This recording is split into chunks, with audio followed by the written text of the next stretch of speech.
அனைவருக்கும் காலை வணக்கம். இன்னைக்கு ஆகஸ்ட் 24 ஞாயிற்றுக்கிழமை. இதுதான் கடைசி வாரம். அடுத்த ஒரு நாள், இந்த மாதத்துக்கு 5வது வாரத்தில் ஒரு நாள் இருக்கு. ஆனால் 4வது வாரம் இதுதான் அதிகமான கடைசி வாரத்துக்கு முந்தைய வாரம் 4வது வாரம். பத்திரிகையாளர், எழுத்தாளர், கவிஞர் நாரண துரைக்கண்ணன் பிறந்த தினம் என்று ஆகஸ்ட் 24. தலைசிறந்த பத்திரிகையாளராகவும் இலக்கியத்தின் அனைத்து களங்களிலும் தனிமுத்திரை பதித்தவருமான நாரண துரைக்கண்ணன் பிறந்த தினம் என்று. தமிழகத்தின் சென்னை மயிலாப்பூரில் பிறந்தார். திருவள்ளூர் பிறந்த ஊரில் தான் பிறந்திருக்கிறார். 1906 சுதேசி இயக்க காலத்தில். பெற்றோர் இட்ட பெயர் நடராஜன். ஆனால் வீட்டில் செல்லமாக அழைத்த துரைக்கண்ணு என்ற பெயரே நிலைத்து விட்டது. முதலில் திண்ணைப்பள்ளி கூடத்திலும் பிறகு திருநெல்வேலி இந்து உயர்நிலைப் பள்ளியிலும் பயின்றார். குப்புசாமி என்பவரிடம் இலக்கியமும் கற்றார், நன்னூல் இலக்கணமும் கற்றார். இவரது சரஸ்வதி பூஜை என்ற முதல் கட்டுரை 1924 சுதேசி மித்திரன் இதழில் வெளியானது. லோகோ பகாரி என்ற வார இதழில் உதவி ஆசிரியராக சப் எடிட்டரா ஆசிரியரானார்.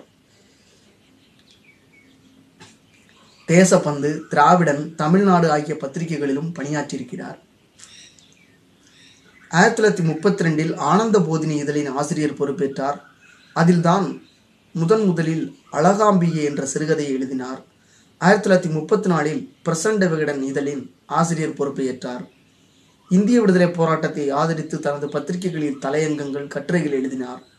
ஆங்கில அரசு அவரை கண்டு எச்சரிக்கை விடுத்தாலும் எங்கள் கொள்கையை விடமாட்டோம், இது எங்கள் தேசிய கடமை என்று துணிச்சலுடன் அறிவித்தார். மைவண்ணன், வேள், துலாம், தராசு, திருமயிலை கவிராயர், துரை, லியோ என வெவ்வேறு புனைப்பெயர்களில் கதை, தொடர்கதை, அரசியல், தலையங்கம், விமர்சனங்கள், விவாதங்கள், நாடகங்களை எழுதி வந்தார். இவ்வாறு பல்வேறு பெயர்களில் எழுதி வந்தாலும் ஜீவா என்ற இவரது புனைப்பெயர் தான் பிரபலமாக அறியப்பட்டது. பிரசண்ட விகடனில் ஜீவா என்ற புனைப்பெயரில் பல கதைகளை எழுதினார். காந்தியடிகள் ஹரிஜன இயக்கம் தொடங்குவதற்கு முன்பாகவே பட்டியல் பிரிவு மக்களுக்காக ஆதரவாக குரல் கொடுத்தவர். இவர் தீண்டத்தகாதவர் யார் என்ற சமூக சீர்திருத்த நாடகத்தை எழுதினார். கோனாட்சியின் வீழ்ச்சி, சீமான் சுயநலம், தியாகத்தழும்பு, தரங்கினி, புதுமைப்பெண், உயிரோவியம், நான் ஏன் பெண்ணாக பிறந்தேன், தாசி ரமணி, காதலனா காதகனா, நடுத்தரு நாராயணன் ஆகியவை இவரது மிகவும் பிரபலமான புதினங்கள். 130க்கு மேற்பட்ட நூல்களை எழுதியிருக்கிறார். சும்மா இருக்க மாட்டாங்க. வள்ளலார், தந்தை பெரியார், சங்கரர், சுபாஷ் சந்திர போஸ், விவேகானந்தர், அரவிந்தர் உள்ளிட்டோர் வாழ்க்கை வரலாற்று நூல்களையும் எழுதியிருக்கிறார். வள்ளிக்கண்ணன், ஜீவானந்தம், தோமுசி ரகுநாதன், கு அழகிரிசாமி,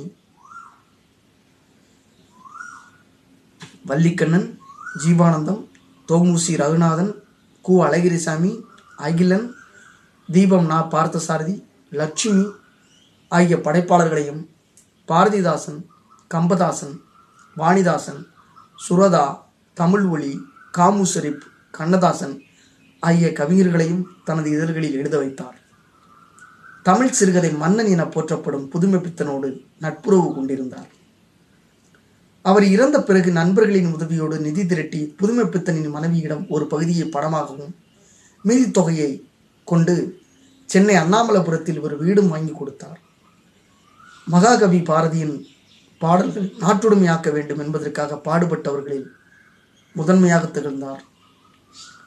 நற்களை நம்பி, இலக்கிய செம்மல் என்று பட்டங்கள் வழங்கி சிறப்பிக்கப்பட்டார். வாழ்க்கை கலைஞர் என்று மூவாவால் போற்றப்பட்ட நாரண துரைக்கண்ணன் 1996 90வது வயதில் மறைந்தார். நம்மளை விட்டு நீங்கினார். மாபெரும் ஒரு இலக்கிய ஆளுமையை நம்ம இன்னைக்கு சந்திச்சிருக்கிறோம். நாளை திங்கட்கிழமை ஆகஸ்ட் 25 முருக பக்தரை ஒருவரை பார்க்க போகிறோம். நன்றி, வணக்கம்.